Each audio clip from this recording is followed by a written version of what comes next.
Hi, welcome to The Inner Way. I'm your host, Father David Smith. Today we're going to continue our time with Saint Isaac the Syrian, specifically the ascetical homilies of Saint Isaac. And I'm in the 37th homily today. It's not really a homily because it's a series of questions and answers. Questions apparently asked of him, and then he gives the answers. And I'm just going to look at two of them very briefly. First, what in brief is the power of the work of stillness? This is his answer. Stillness mortifies the outward senses and resurrects the inward movements, whereas an outward manner of life does the opposite. That is, it resurrects the outward senses and deadens the inward movements. So St. Isaac sets up a dichotomy here between your inner life and your life in the world, specifically that comes through your senses, mostly your eyes and your hearing, your taste, but all of your senses. Now, this is a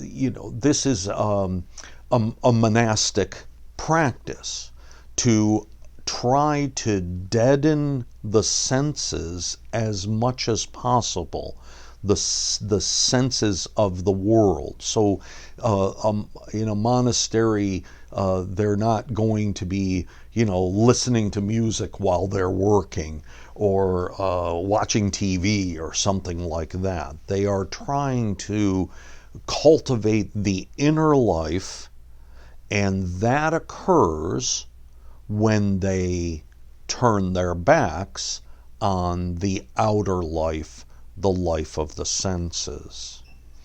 Now, I talk about this today specifically because this is something that we can practice while we live in this world. Now, I get up in the morning, and from the moment I get up until the moment I go to bed, I am bombarded with images, both those that I seek out. If I go home at night and I sit and watch TV for a little while, if I get in the car and I turn on the news, or I turn on some music or an audio book or something like that, I'm bombarded with images. And that is something that I'm not going to escape. I try as much as possible to. I try as much as possible to judge the images that are coming to me and to turn my back on the ones that I don't want to be a part of. But at the same time, I do give in to that as well. And there's music that I like to listen to. There are television programs that I like to watch, sports on TV that I like to watch. I like to go for a walk in the forest and just enjoy what I'm surrounded by. Nevertheless, we know what the work of the inner self is. This is the reason I call this video series The Inner Way. So we know that in order to feed that inner self, we cut ourselves off at least for a time every day, or several times every day. Cut ourselves off from the external stimuli of the world and feed our inner self. Now, he does say that when you embrace an outer outward manner of life, it resurrects the outward senses and deadens the inward movements. So that doesn't speak well for us as we spend some time in prayer, spend some time in the inner way, and then when we're finished, we get up and we begin our day again, or begin our day, however it goes. This doesn't speak well for us. However, Saint Isaac is, as he was last week, he's presenting us with the ideal. And we look to the ideal and we recognize the ideal, but we also know that we are not going to every day reach the ideal. We will someday. We will someday. But as it is now, we do not reach the ideal. But we still hold it as an ideal. We still recognize that. And so when we sit down to pray, we attempt to clear our minds of the images that have bombarded us. I was pumping gas the other day, and now they have screens on the gas pumps with these people yelling at me about various kinds of things in pop culture and things like that. It's incredible the kind of society we live in, but nevertheless, we attempt to clear our mind of those things, and it takes work. It takes a lot of effort, especially when you're around it every day, almost constantly during the day. You clear your mind of those things as much as possible. I've talked in the past about when I've spent time praying, and a number of years ago I used to put a piece of paper next to me, and when I would think about something that I had to do during the day, I would write it down on the piece of paper as I was praying. And I did that because I thought, I'm going to pass that thought away and then I can concentrate on praying. But no, that's not really what happened. What happened was my prayer time became a time for me to think about what I was going to do during the day, to plan out my day, to try to remember, who do I need to contact? What do I need to do? And that's not what prayer time is. It takes an effort to turn your back on the sensory bombardments of this world. And yet, that's exactly, as this says, the power of the work of stillness. I want to read one other of his questions here. What is the sign that a man has attained to purity of heart? And when does a man know that his heart has entered into purity?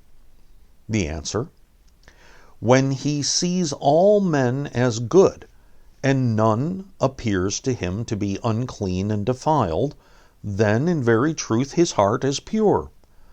For how could anyone fulfill the word of the apostle that a man should esteem all better than himself with a sincere heart, if he does not attain to the saying, a good eye will not see evil? This particular passage always interests me because I always catch it when I'm reading this, the ascetical homilies, because when he talks about purity of heart, you would kind of think that with Saint Isaac, he would be talking about something to do with the inner way. How do we attain purity of heart? We remove the distractions of the world. We attain stillness by separating ourselves as much as possible from other people, and so on and so forth. The kinds of teachings that he does throughout the book. But in this case, it's something very different. He says, how do you attain purity of heart? You can see it in the way you look at other people, to look at the people around you, that none appears to be unclean and defiled. Then, in very truth, his heart is pure. So he really uses his attitude toward other people, especially, I imagine, problematic other people. He really uses that as a way to determine how pure his heart is. What a great idea, because this is a very difficult thing to do. And it's something that takes a lot of work, especially when you're around people who are sometimes can be very distracting and troublesome and so on. I look at, he quotes from Philippians there. He's quoting from the 2nd chapter of Philippians, and I'll read a little bit of that chapter. Therefore, if there is any consolation in Christ, if any comfort of love, if any fellowship of the Spirit, if any affection and mercy, fulfill my joy by being like-minded, having the same love, being of one accord, of one mind. Let nothing be done through selfish ambition or conceit, but in lowliness of mind let each esteem others better than himself. That's what St. Isaac was quoting. How do we fulfill the words of the apostle, let each esteem others better than himself? How do we fulfill that if we are judging those around us? Let each of you look out not only for his own interests, but also for the interests of others. So St. Paul says it to us. St. Isaac reminds us that when we are judging people, even with a glance, people that we don't know, you see somebody in the grocery store who looks a particular way, who's acting a particular way, and you judge that person, or people that are very close to you, and you judge them. When you do that, you know that your heart is not pure. This is a very hard thing to do, to esteem all others as better than yourself. Yet this is the advice of that St. Paul gives us, St. Isaac reminds us of, because this is the pathway to a pure heart.